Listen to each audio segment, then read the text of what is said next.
On vous a sûrement déjà demandé qu'est-ce que tu veux faire plus tard. Les parents, les profs, les conseillers d'orientation. Grosse prise de tête. Bon, moi, je sais ce que je veux faire. Je veux faire un job nature et qui respecte la planète. Il faut sauver les dauphins, SOS. L'Antarctique ne va pas très bien. Du coup, j'ai pensé à être agricultrice en Île-de-France. Quand je l'ai dit à ma mère, elle a pas franchement kiffé. L'agriculture ? Mais enfin, attends, on n'est pas une famille d'agriculteurs, non ?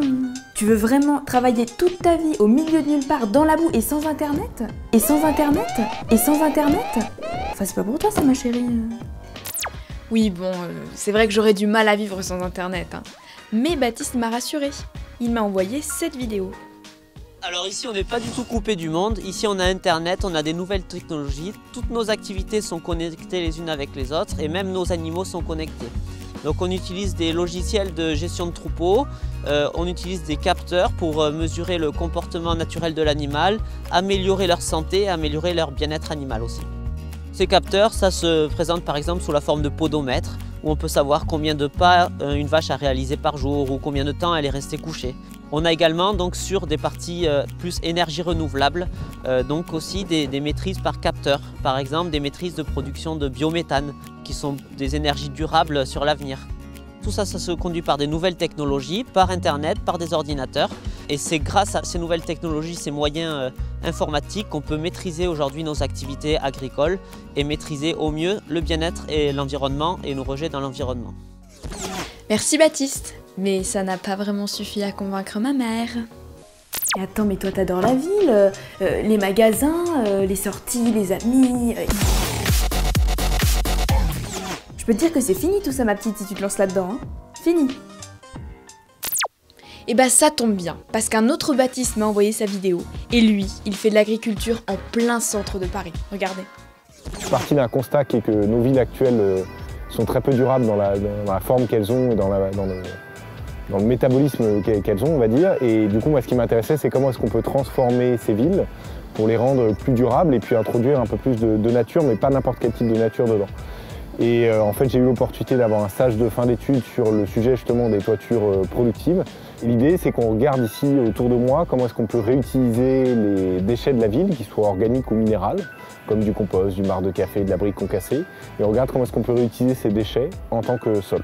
Et donc oui, il y a maintenant des paysans urbains qui se revendiquent en tant que tels, des agriculteurs urbains, qui cultivent en ville. Et je trouve ça très intéressant parce que du coup, ils doivent s'adapter pour avoir des projets qui sont la plupart du temps multifonctionnels, c'est-à-dire qui rendent plusieurs services et plusieurs fonctions à la fois. Au top l'agriculture sur les toits de Paris. Mais ma mère est coriace. Tu penses bien que si tu choisis une formation agricole, c'est fini pour toi là. Tu devras faire ça toute ta vie, tu ne pourras plus en sortir.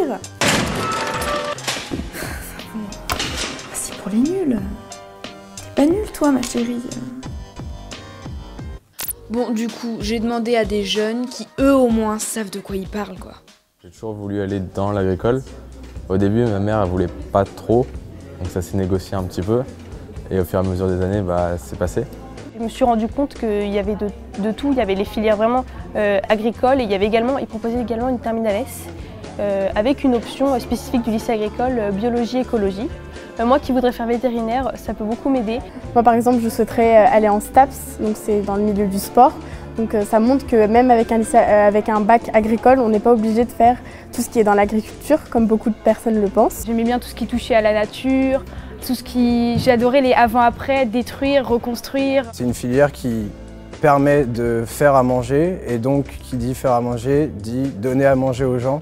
On n'est pas tout ce qui est cliché en mode agriculteur ou avec une petite cotte, son petit chapeau de paille, son tracteur, non pas du tout. J'aurais envie de faire une licence pro et d'être ingénieur en agronomie pour trouver des systèmes où on n'a pas besoin d'argent, pas besoin d'eau ou un tout petit peu et donner un maximum de personnes. Beaucoup de gens demandent maintenant du vert parce que c'est trop urbanisé et donc je pense que c'est un métier beaucoup d'avenir en fait.